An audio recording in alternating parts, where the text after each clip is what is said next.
Nesta manhã, dando continuidade aos estudos, vamos tratar sobre a ceia do Senhor. Vamos orar?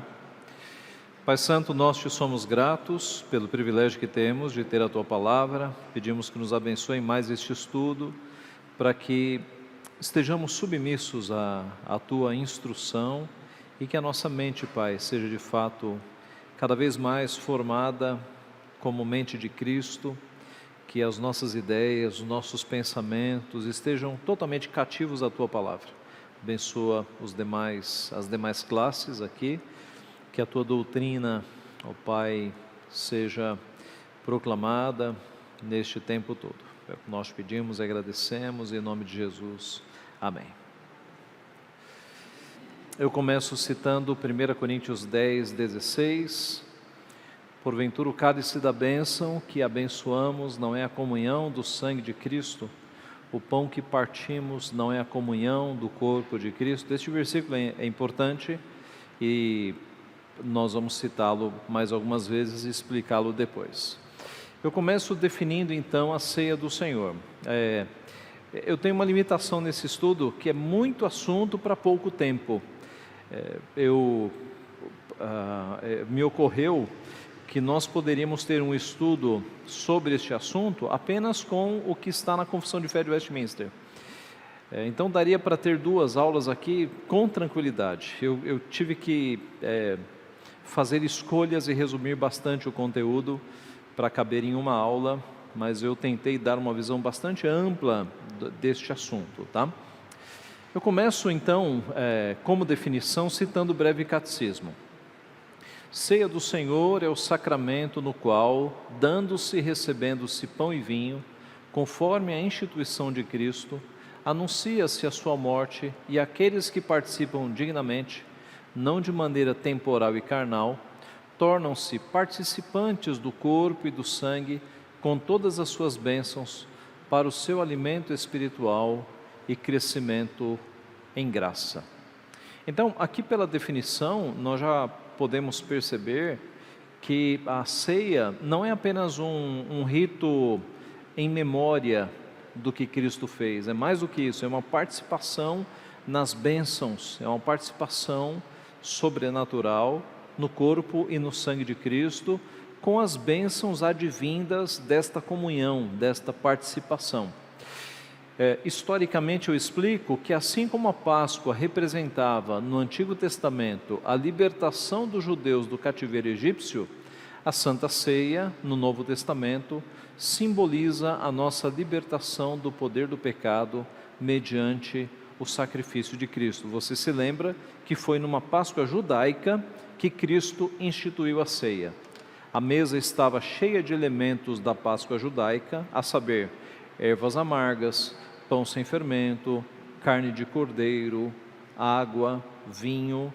E dentre esses elementos da Páscoa judaica, Jesus pega 2 elementos, quais?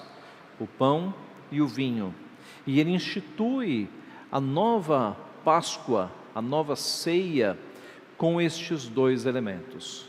É por isso que nós dizemos que na nossa igreja, nós comemoramos a Páscoa 12 vezes no ano, porque todas as vezes que nós participamos da ceia, nós estamos comemorando a verdadeira Páscoa, porque Cristo é o verdadeiro Cordeiro Pascal, tá?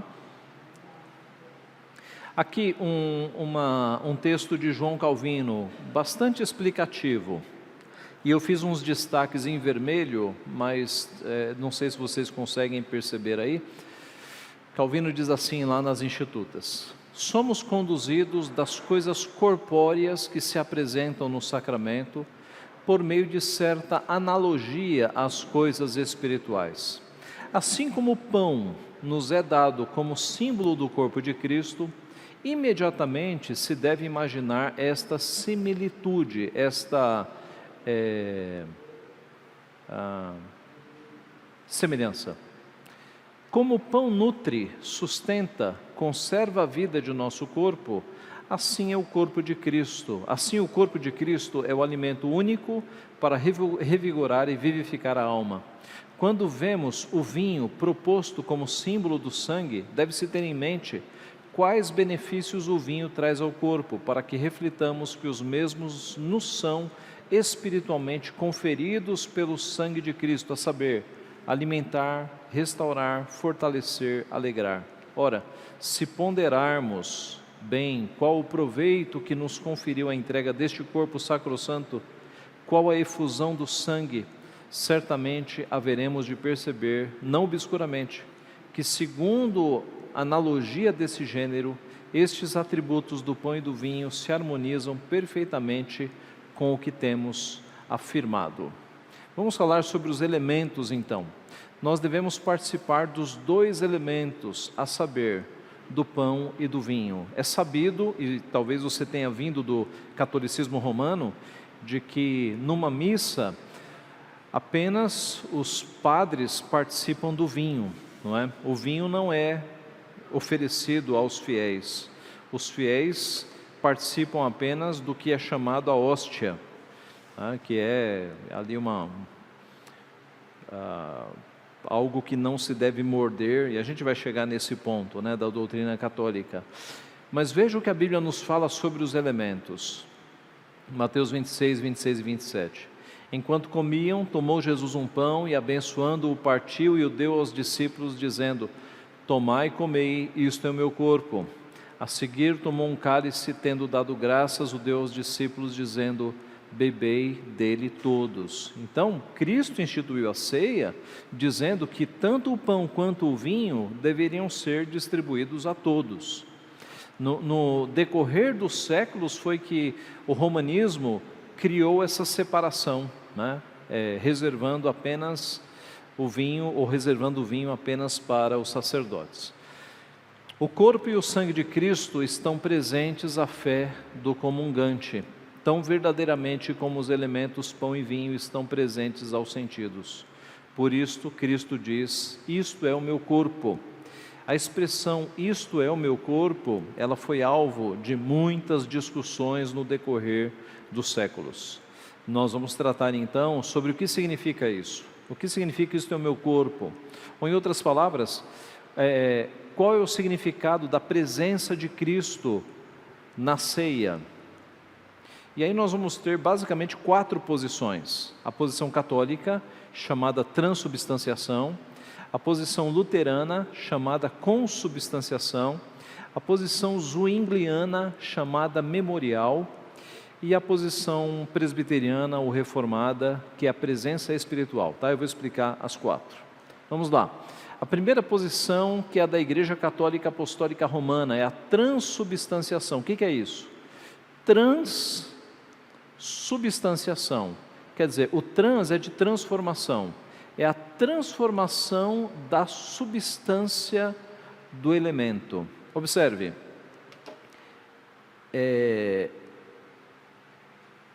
os católicos romanos, eles eram muito,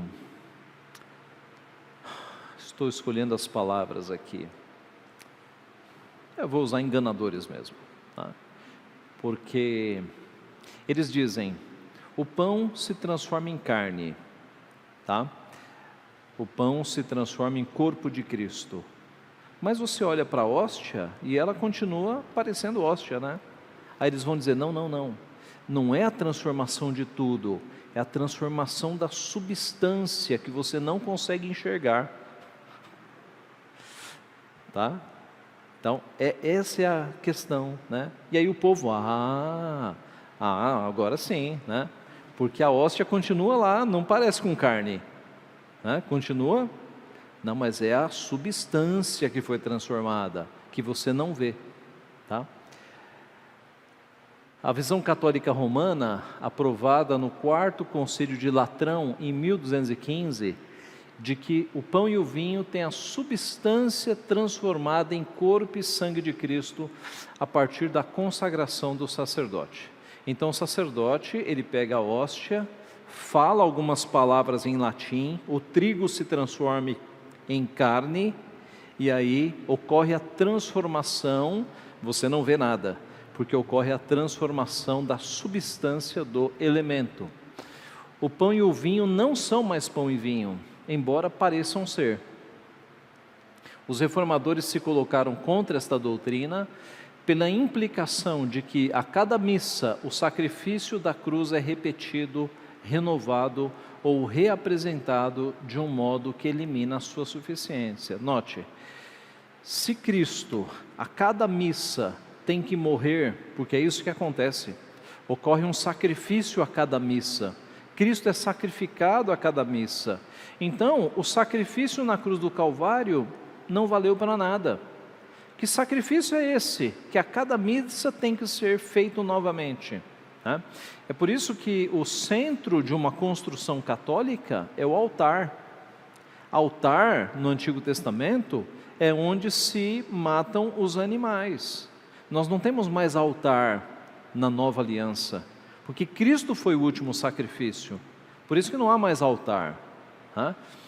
Nas igrejas reformadas, tira-se o altar, coloca-se o púlpito, porque não cabe mais sacrifício. Aliás, na Reforma Protestante, não deu tempo de construir igrejas protestantes. Em alguns países, da noite para o dia, as igrejas católicas se tornaram igrejas reformadas. E aí o que os reformadores faziam? Tiravam as imagens de escultura, limpavam a idolatria, tiravam o altar, colocavam um púlpito com a palavra de Deus, tá? Porque eu repito, na missa o elemento do sacrifício é presente. Cristo, ele é oferecido novamente a cada missa. E aí você tira a suficiência do sacrifício verdadeiro que aconteceu na cruz do Calvário. O reformador João Calvino refutou esta transformação falsa com as seguintes palavras: quaisquer que sejam, porém, os termos que tragam a lume para disfarçá-lo, este é o fim de todos.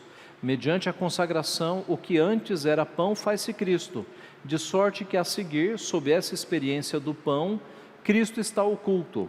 Eles não se envergonham de expressá-lo, até explicitamente, pois são palavras de Lombardo. O corpo de Cristo, que em si é visível, feita a consagração, jaz invisível e escondido sob a espécie do pão, ou a substância do pão. Assim sendo, a figura desse pão outra coisa não é, senão mera máscara, que aos olhos nos engana a visão da carne. Então Calvino está mostrando como isso é um engodo, como isso é uma armadilha, é uma falsidade, dizer que o corpo de Cristo está lá, os nossos olhos não veem, mas o pão se tornou corpo, se tornou carne. Essa é a transubstanciação, tá? Então é a ideia católico-romana de que na missa o pão se transforma em corpo de Cristo. Então, para um católico romano, quando Cristo falou, este é o meu corpo, ele estava querendo dizer que o pão era transformado no corpo de Cristo. Sim.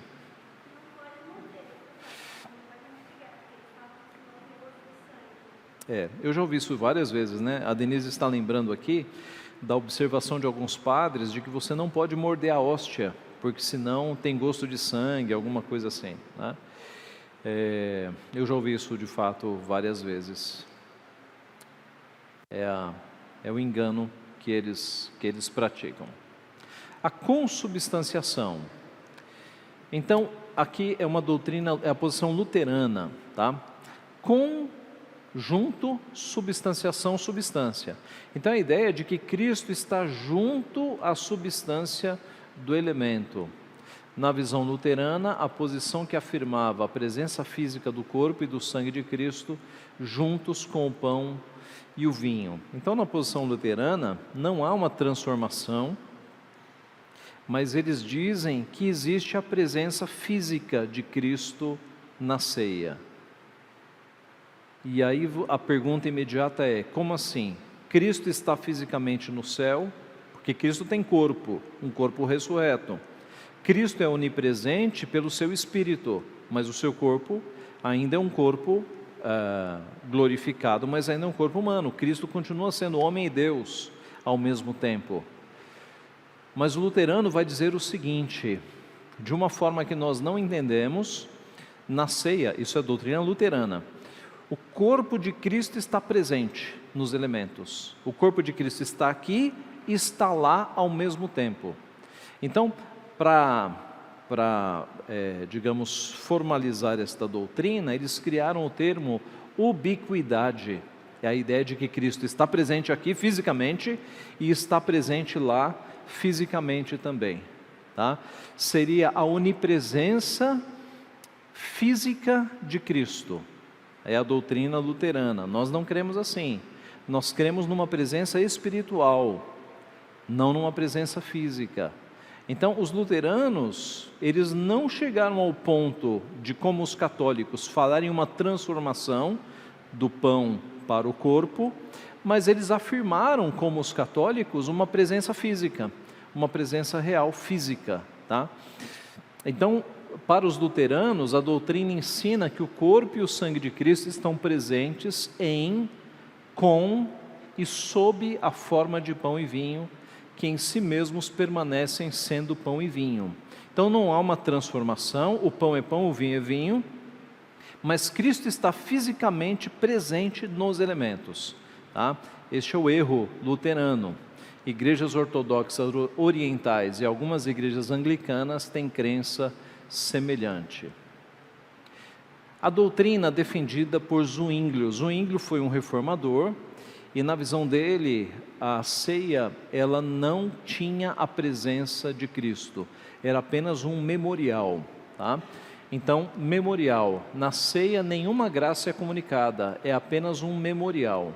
O reformador Zwinglio criou a posição que afirmava a ausência de Cristo na ceia. Então veja, a posição zwingliana é diferente das outras três, porque para Zwinglio é apenas um memorial, não há nenhuma participação, nenhuma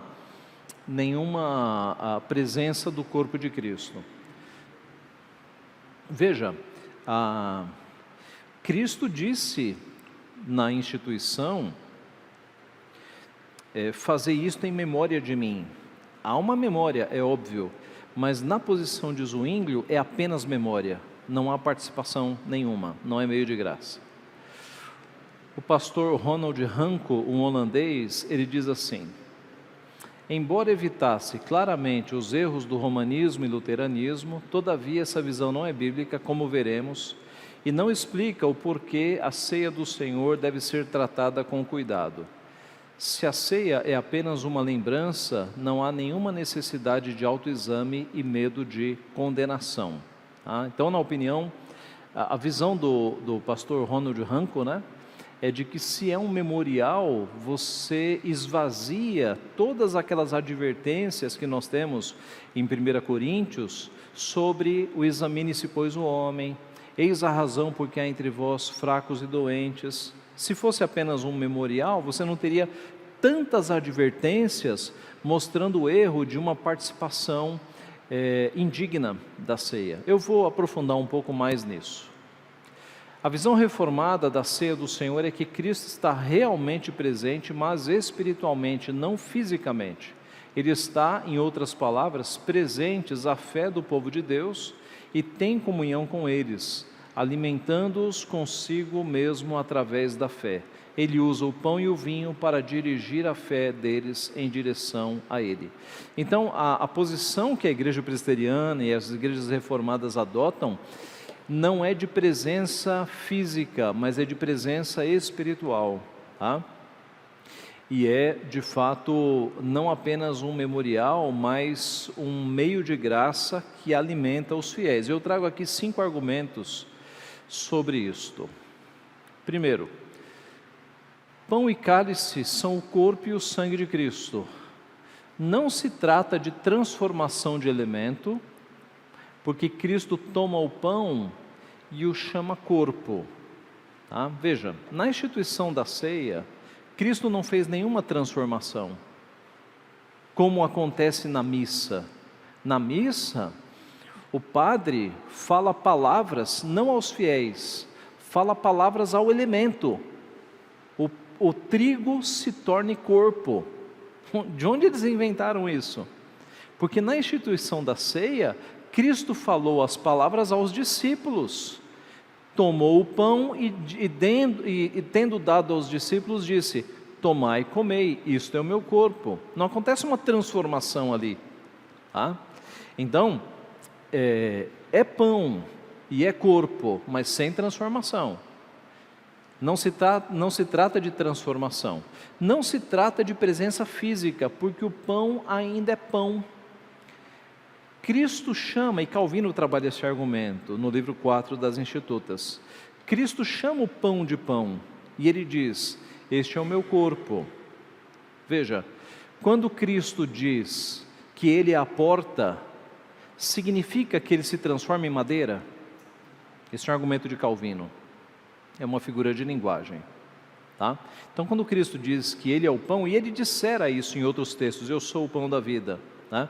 Quando ele pega o pão e diz, isto é o meu corpo, que será partido por vós, ele está usando uma figura de linguagem, mas sem esvaziar o significado de que ele é o pão que alimenta as pessoas, de que há de fato uma alimentação para aqueles que participam. Não se trata de memorial, porque o verbo está no presente, ainda é presença. Tomai e comei, isto é o meu corpo, isto é o meu sangue. A instituição não é ensinada como sendo no passado. Paulo, todas as vezes que vocês se reunirem, digam, isto era o corpo de Cristo, ou isto era o sangue de Cristo. Não é um memorial, é presente. Isto é o meu corpo, isto é o meu sangue. Então a presença está lá. Um segundo argumento, há uma comunhão real com o corpo e o sangue. E aqui o texto que eu citei no início. Porventura, o cálice da bênção que abençoamos não é a comunhão do sangue de Cristo? O pão que partimos não é a comunhão do corpo de Cristo? Observe que não é apenas memorial, porque o texto está falando de comunhão. O pão que nós partimos não é a comunhão? Então veja, não pode ser só memorial, só uma lembrança. O texto está falando de comunhão verdadeira. O pão que nós partimos é a comunhão. Nós estamos participando do pão, do corpo. Ele começa com o sangue, né? O cálice da bênção que abençoamos não é a comunhão do sangue de Cristo? Em outras palavras, Paulo dizendo, este cálice que passa pela bênção do ministrante, do pastor, não é de fato uma comunhão, uma participação no sangue de Cristo? Este pão que o pastor parte não é de fato uma comunhão no corpo de Cristo? Então observe que não é apenas um memorial, é uma participação ativa, tá? É mais do que isso. Um terceiro argumento, na ceia somos unidos em um só corpo. 1 Coríntios 10, 17. Porque nós, embora muitos, somos unicamente um pão, um só corpo, porque todos participamos do único pão. É o mesmo texto, né, que está falando da ceia, mostrando este aspecto da ceia do Senhor, aponta para o corpo de Cristo unido. A participação do mesmo pão aponta para esta unidade, né? Nós participamos do mesmo pão, nós somos o mesmo corpo, a mesma comunhão no mesmo pão. Um quarto argumento, somos participantes ativos na mesa do Senhor.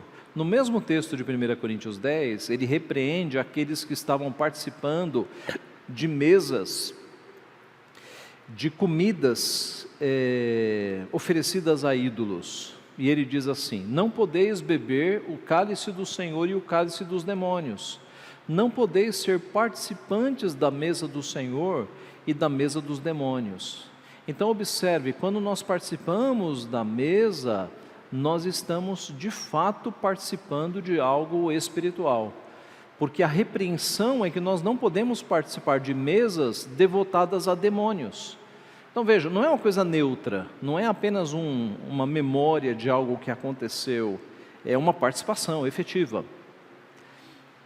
E, por fim, somente estando Cristo presente na ceia é que uma pessoa pode agir errado, trazendo juízo para si. O texto de 1 Coríntios 11, por isso aquele que comer o pão ou beber o cálice do Senhor indignamente será réu do corpo e do sangue do Senhor. Examine-se, pois, o homem a si mesmo, e assim coma do pão e beba do cálice, pois quem come e bebe sem discernir o corpo, come e bebe juízo para si. Então eu digo que se fosse apenas um memorial, não haveria uma pena tão severa. A pena aponta para uma participação, para algo de fato sério. Você não pode participar do corpo e do sangue de Cristo de modo displicente, porque em Corinto isso já estava gerando o castigo do Senhor, a disciplina do Senhor. Tudo bem até aqui, irmãos? Alguma pergunta? Ok? Falemos um pouco então sobre as bênçãos na participação da ceia. Eu enumero aqui 5 bênçãos. Primeira, estar em aliança com Cristo. Por quê? Porque a ceia é o sangue da nova aliança, né? O texto de Mateus 26, 28. Porque isto é meu sangue, o sangue da nova aliança, derramado em favor de muitos, para a remissão de pecados.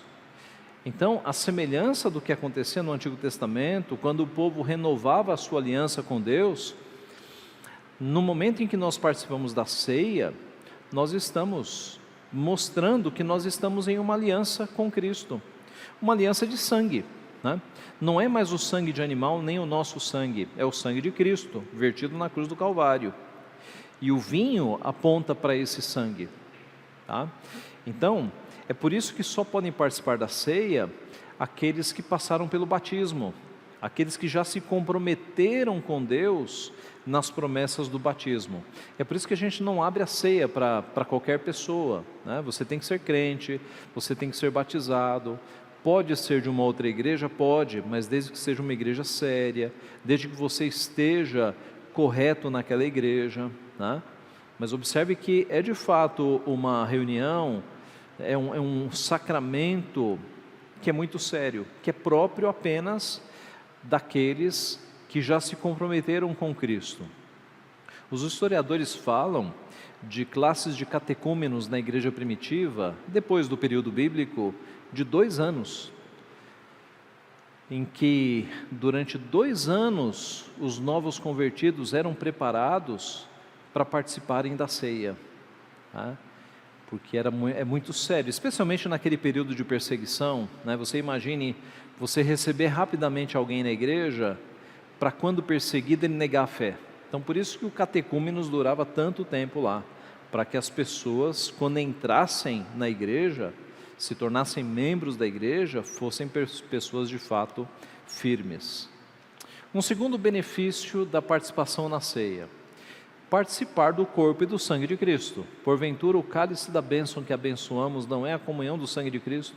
O pão que partimos não é a comunhão do corpo de Cristo? Há de fato uma participação espiritual, mística, sobrenatural, no corpo e no sangue de Cristo. Uma terceira bênção: estar unidos em comunhão em um só corpo. Porque nós, embora muitos, somos unicamente um pão, um só corpo, porque todos participamos do único pão. Tá? Então a ideia de assentarmos todos juntos numa mesa aponta para unidade, aponta para uma comunhão entre todos nós. Há igrejas reformadas, inclusive, que têm o costume de, na hora da ceia, todo mundo chegar ao mesmo tempo na ceia e fazer a cerimônia ao redor de uma mesa, de uma grande mesa, tá? Não é errado. A ideia é que os elementos têm que estar lá numa mesa e aqueles que estão em condições participam da mesma mesa, do mesmo pão, do mesmo cálice. Um quarto benefício: obter alimentação para as nossas almas, porque a minha carne é verdadeira comida, o meu sangue é verdadeira bebida. Jesus nesse texto não está falando sobre ceia, mas há uma aplicação, quando nós entendemos que há uma participação na ceia do corpo e do sangue de Cristo, e eles são verdadeiro alimento. E uma quinta e última razão de bênção: obter força, saúde espiritual e despertamento. Na repreensão de Paulo, no final do texto ele fala: eis a razão porque há entre vós muitos fracos, doentes e não poucos que dormem. Por quê? Porque eles estavam participando errado da ceia, porque eles não estavam discernindo que aquilo era um alimento espiritual, eles estavam achando que aquilo era um alimento para encher barriga. Então por isso que o tom de Paulo é tão bravo, né? Ele está repreendendo o povo. E aí o resultado é esse. O que eu estou fazendo aqui? Eu estou usando o argumento inverso. Se participar errado da ceia, produz o quê? fraqueza, doença e morte, porque aqui não poucos que dormem é um eufemismo para a morte. Tinha gente sendo disciplinada em Corinto porque não estava participando corretamente da ceia, e quem não participa corretamente come e bebe o quê? Juízo para si, né? Então, meu argumento é o seguinte: se participar errado provoca fraqueza, doença e morte, participar corretamente provoca o contrário: força, saúde espiritual e despertamento, tá? Sim, Silvana.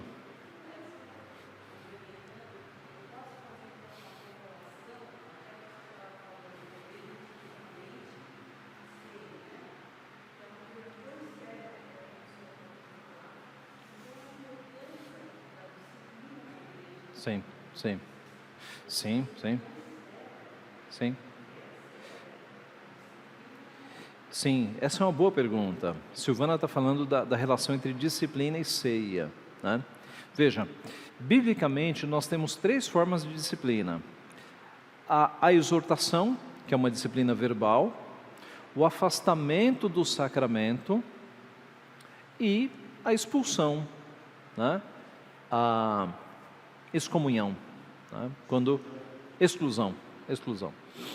Então, pecados mais graves, pecados que mancham a honra de Cristo, geralmente nós, conselho da igreja, aplicamos a disciplina de afastamento dos sacramentos, tá? Afastamento de cargos e afastamento da mesa do Senhor. Por quê? Porque é coisa séria. Imagine, vamos criar um exemplo aqui. Imagine que haja um adultério na igreja. Um homem da igreja abandona a esposa e vai para a amante, mas continua vindo na igreja. Você acha que esse homem pode participar da ceia? Se ele está num flagrante pecado, não pode. É por isso que a igreja, o conselho, chama esse homem, disciplina e o afasta da mesa do Senhor.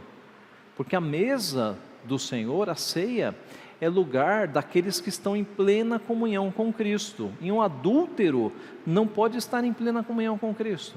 Eu usei o exemplo aqui do adultério, irmãos, mas se aplica a quaisquer vícios ou a quaisquer pecados que estão manchando a honra de Cristo.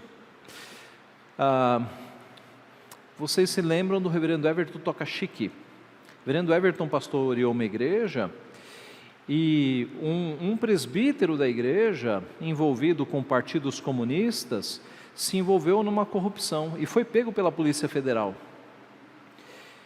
E o procedimento do conselho do reverendo Everton foi denunciar este homem para que ele fosse disciplinado, porque a própria sociedade já estava dizendo: olha lá o presbítero da igreja envolvido com corrupção.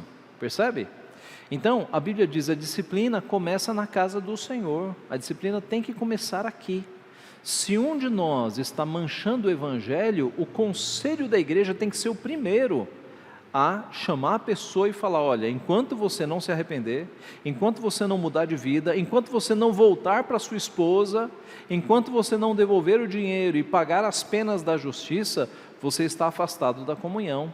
A pessoa não pode participar da mesa como se estivesse em plena comunhão. Agora, veja, se a pessoa se arrepender, arrumar a vida e de fato retornar aos caminhos corretos, ela volta para o conselho, é restaurada e volta a participar da comunhão, tá?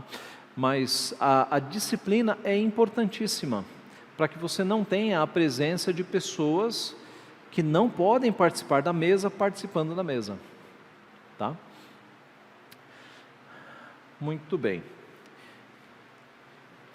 E por fim, e isso foi mais rápido do que eu imaginava, mas por fim, algumas questões mais amplas. Primeira, a ceia deve ser ministrada por um ministro da palavra ou um presbítero docente, por 2 motivos. Primeiro, porque na Bíblia não temos sacramentos sendo administrados por não oficiais. Segundo, porque os sacramentos não são divorciados da palavra, assim cabe ao ministro da palavra a sua administração. Então, 2 questões aqui, né?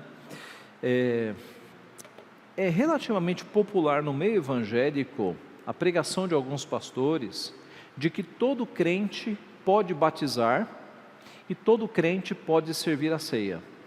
Tá? Tem um ex-pastor presbiteriano que saiu do presbiterianismo há algumas décadas e criou a sua própria igreja, que ele defende isso. Todo crente pode batizar e todo crente pode servir a ceia. Isso não tem amparo bíblico, porque na Bíblia você nunca encontra não oficiais ministrando os sacramentos. Batismo, por exemplo, você tem João Batista, que tinha ofício, né, o último profeta. Cristo, 3 ofícios. Paulo tinha ofício, apóstolo. Então, você na Bíblia, o único caso de alguém que, sem presbítero, Filipe, né, um evangelista, né, ele é chamado de evangelista, que é um ofício temporário, semelhante ao apostolado, semelhante ao missionário. Né? O único exemplo de não oficial que você tem no Novo Testamento é Ananias, que batizou Paulo. Sobre Ananias, não se tem nenhuma informação de que ele seja oficial. Mas note, o próprio Deus deu a ordem para ele, né? Então, é difícil cumprir nos nossos dias. É claro que algum maluco vai dizer, Deus falou comigo, né? Mas aí já são as maluquices do meio evangélico, né? Tratando de coisa séria, você tem sempre oficiais no Novo Testamento batizando. E do ponto de vista da ceia, Cristo é quem administra a ceia, e Paulo depois é aquele que vai repetir a instituição, né? As palavras de instituição. Então, meus irmãos, nas igrejas reformadas e na igreja presbiteriana, sempre aquele que vai administrar sacramentos é aquele que se aprofunda na palavra. No nosso caso é o presbítero docente, né? Por quê? Porque o sacramento é sempre ligado à palavra. O sacramento não é divorciado da palavra, as coisas andam juntas, tá? Um segundo aspecto: participam da ceia os membros da igreja que já foram batizados e que têm condições de fazer uma autoavaliação da sua fé. Por isso, crianças não podem participar, que é um outro erro que nós encontramos em igrejas brasileiras e em igrejas norte-americanas: servir a ceia para crianças. Por que isso é errado? Porque o texto fala, examine-se, pois, o homem. Então, veja, quando eu falo criança, eu estou pensando até em bebê de colo. Uma criança de 2, 3 anos de idade, porque assim, não pastor, é criança, mas é acima de 12 anos. Opa, qual é o critério? Por que não 11? Por que não 10? Criança é criança. Tá? Então, se criança participa da ceia, até um bebê de colo pode participar da ceia. O argumento dos que defendem a chamada pedocomunhão, que é crianças participando da ceia, qual é o argumento? Ora, se as crianças participam do primeiro sacramento, que é o batismo, elas podem participar do segundo sacramento, que é a ceia. Calvino, nas Institutas, vai dizer que são sacramentos totalmente diferentes. Porque no primeiro sacramento, que é o batismo de nossos filhos, não é exigida a fé do infante, do bebê. Já no sacramento da ceia, é explicitamente exigida a fé. Examine-se, pois, o homem, e assim coma do pão e beba do cálice. Então, no batismo não há autoexame do bebê, na ceia há autoexame. E como é que você vai pedir para uma criança de 2, 3 anos avaliar a sua fé? No Catecismo Maior, nós temos o detalhamento disso. Quais são os exames que nós temos que fazer quando nós estamos participando da ceia? Se nós amamos mesmo a Cristo, se nós estamos sinceramente arrependidos dos nossos pecados, se nós depositamos toda a nossa esperança em Deus, são exames sérios para adultos. Tá? Então, o texto impeditivo para uma criança participar da ceia é 1 Coríntios 11, especialmente esta expressão: examine-se, pois, o homem. Tá? Examine-se, pois, o homem. É por isso que nós não ministramos ceia para crianças. Agora, observe, se você tem um filho que aos 10 anos de idade, 11, você percebe, ele ama sinceramente a Cristo, ele sabe o que é pecado e ele sabe o que é arrepender-se dos seus pecados. Algumas crianças, elas são avançadas nessa maturidade cristã, tá? Então, se você percebe que o teu filho, ele já está maduro nessas questões, ele pode fazer a profissão de fé, e aí ele pode participar da ceia. Há casos de crianças com 10, 11 anos, que já estão amadurecidas na fé, e podem participar. Há outros casos que não, há alguns jovens que só vão demonstrar este amadurecimento lá para os 15, 16, 17 anos, mas há alguns que podem demonstrar mais cedo. A minha expectativa sempre é tentar gerar este amadurecimento nos adolescentes, nos primeiros anos da adolescência, para que eles se decidam logo em fazer a pública profissão de fé, tá? Para que eles não avancem muito na adolescência, correndo o risco aí de receber influências e depois não quererem mais, tá? Mas é isso. Alguma dúvida sobre crianças participando da ceia, irmãos? Tudo bem? Ok. Então, eu creio que é isso. Quem participa da ceia com vida em pecado, come e bebe juízo para si. Então, pessoas em pecado devem ser afastadas da ceia. Nós já falamos, né, a questão da disciplina. Você não pode ter pessoas com vidas em pecado. Veja, irmãos, todos nós somos pecadores, né? O que eu me refiro aqui são pecados graves e sem arrependimento. Como eu falei, os exemplos que eu dei, né? Adultério, um caso de corrupção, alguma coisa que está manchando a honra de Cristo e a pessoa não se arrepende. Então, essa pessoa tem que ser afastada da comunhão imediatamente. Os elementos da ceia, pão e vinho, não podem ser trocados, pois foram instituídos por Cristo. Isso aqui é uma questão também.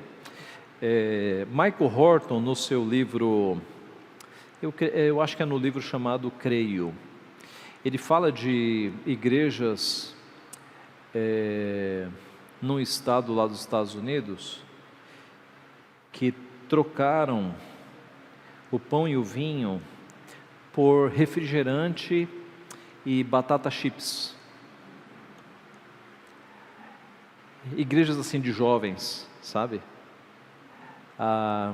Aqui no Brasil, há muitos anos atrás, acho que há mais de 10 anos atrás, houve uma conferência para falar de missiologia tal, e era uma conferência de igrejas não muito ortodoxas. E aí eles fizeram uma ceia com cubinhos de doce de leite, sabe aqueles cubinhos de doce de leite? E pedaços de limão. Eles trocaram os elementos. E aí eles deram a base teológica, entre aspas, né? Que aqueles elementos eram para mostrar o dulçor da vida misturado ao amargor, uma coisa assim. Eles inventaram alguma coisa lá e ainda tentaram alfinetar as igrejas sérias, né? Que isso era mais importante do que ritos e elementos. Então, absurdo, né, gente? Você não pode trocar os elementos da ceia que foram instituídos por Cristo, tá? Há uma discussão no meio evangélico sobre a questão do vinho. Aqui na igreja, por exemplo, nós não usamos o vinho com teor alcoólico, nós usamos o suco de uva, tá? A posição da IPB é a seguinte: é o fruto da videira. O fruto da videira vem da uva, tá? Então, tenha ele teor alcoólico ou não, ele continua sendo fruto da videira. Há uma discussão nesse sentido, né? A nossa posição é que é fruto da videira. Agora, eu repito, há igrejas que cometem um absurdo de usar refrigerante, de usar... assim, no meio missionário é muito comum trocar o pão por o quê?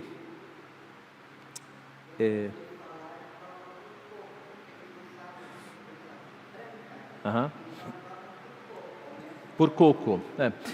No meio missionário há essas trocas, né? E aí, pastor, pode trocar? Eu diria que não. E veja, eu já vi em conferências missionárias, eles fazendo esse tipo de troca, né? Então eles servem vinho e ao invés do pão, eles servem alguma outra coisa lá, alguma coisa indígena. E aí a gente repara o seguinte, nessas conferências missionárias, chega microfone, chega caixa de som, chega data show, mas o pão não chega, entendeu? Então, a coisa é feita para chocar, não é necessidade. A coisa é feita para chocar, tá? Nós não estamos autorizados a trocar os elementos. Se a Bíblia diz que o batismo é com água, aí imagine que numa cerimônia de batismo o pastor não tem água, de jeito nenhum. Vamos batizar com gasolina? É o batismo de fogo mesmo esse, né? Não, nós não temos autorização para trocar elemento. Adia esse batismo para um dia em que o elemento esteja lá presente. Tá? Não temos autorização para trocar os elementos instituídos por Cristo, de jeito nenhum. Eu já falei para vocês, minha família é do Ceará, e durante décadas o pastor ia uma vez por ano na igreja. Era uma ceia por ano. É o ideal? Longe de ser o ideal. Mas a igreja sobreviveu por 100 anos, tem mais de 100 anos a igreja lá, no sertãozão, no sítio dos meus avós. Esse tempo todo em que o pastor ia uma vez por ano, porque era muito longe de Fortaleza, né? Os presbíteros tocavam o trabalho, discipulavam, evangelizavam, dirigiam culto, pregavam, davam aula de escola dominical. Quando chegava o pastor uma vez por ano, batizava todo mundo e servia a ceia. Não é o ideal, está longe de ser o ideal. Mas o ponto é, nós devemos flexibilizar a ministração da ceia. Se não dá para fazer uma vez por mês, que faça-se uma vez a cada 2 meses, uma vez por semestre. Isso você pode flexibilizar. O que você não pode flexibilizar são os elementos. Ah, pastor, não tem pão, vamos colocar aí mandioca, batata chips. Não, não pode, tá? Então, espere os elementos chegarem, e aí você faz de acordo com a Bíblia. Se Cristo instituiu assim, como é que eu vou usar a minha criatividade? Não pode, não pode. Lembre-se de que Paulo, quando ele foi tratar da ceia, ele tratou com máxima prudência. O que eu recebi do Senhor, isso vos entreguei. É como se Paulo dissesse, eu não estou nem aumentando nem diminuindo. O que eu recebi, isto eu vos entreguei. Que Cristo morreu, e aí ele faz a instituição da ceia. Tá? E por fim, não existe ceia online. Ceia é a comunhão do mesmo pão e do mesmo cálice ao redor da mesma mesa. Nós vimos, na época de pandemia, algumas igrejas e, tristemente, algumas igrejas presbiterianas fazendo a chamada ceia online. Tá? Então, qual era a instrução? Você que está em casa, do outro lado do computador, pegue lá um pouco de suco de uva, pegue um pedaço de pão, e eu vou orar daqui, e eu vou abençoar daqui, e você vai participar daí. Isso aconteceu algumas vezes. Aconteceu também no seguinte formato, isso aconteceu em igrejas presbiterianas. O pastor ia na igreja de manhã, orava pelos elementos e deixava no estacionamento. E aí os membros iam passando de carro no estacionamento e pegando os elementos. Tá? Veja, gente, esse tipo de criatividade é totalmente errada. Porque o que é a ceia? É o reunir dos irmãos ao redor da mesma mesa para participar do mesmo pão e do mesmo cálice. Tá? É ao redor da mesma mesa. Se eu digo para a pessoa, ó, você que está em casa, pegue um pedaço de pão, não é o mesmo pão, você quebrou a unidade. Não é o mesmo vinho, o mesmo suco de uva, você quebrou a unidade. Tá? Então essas invenções, elas são de fato lamentáveis, porque elas quebram aquilo que está prescrito na Bíblia. Teve até gente fazendo batismo online, vocês viram isso? Teve um pastor do Rio de Janeiro, graças a Deus não foi da presbiteriana, mas ele tinha lá um telão, uma televisão, com a pessoa do outro lado, aí ele jogou água na tela da televisão, e aí a pessoa do outro lado, alguém jogou água na pessoa do outro lado, desse jeito. Então, Pois é, pois é. Isso não foi batismo, gente. Batismo não é assim, né? E ceia online também não é ceia. Eles comeram lá um pedaço de pão e beberam um pouco de cálice, mas isso não é ceia. A ceia é com todo mundo junto ao redor da mesma mesa, comendo do mesmo pão e do mesmo cálice. Ok. Então, eu termino aqui. Há alguma pergunta, meus irmãos? Como eu disse, eu tive que fazer uma visão mais geral do assunto, mas se você quiser um aprofundamento, eu recomendo a Confissão de Fé de Westminster, quando fala dos sacramentos, associado com o Catecismo Maior e o Breve Catecismo, tá? Lá você tem um estudo também bastante aprofundado deste tema. Ficou alguma dúvida? Tudo bem? Então vamos orar. Pai Santo, nós te agradecemos por Tua Palavra, pelo privilégio que temos de ter os sacramentos e sermos edificados pelo Senhor. Te agradecemos porque temos a bênção de estarmos em tempos em que podemos participar da ceia.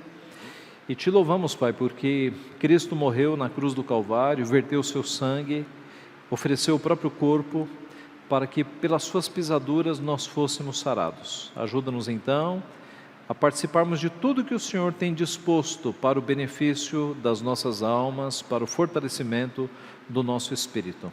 Ajuda também para que a nossa vida siga em santificação, em comunhão, que sejamos sempre, ó Pai, advertidos e pela Tua Palavra, para que não precisamos ser disciplinados pelo Senhor.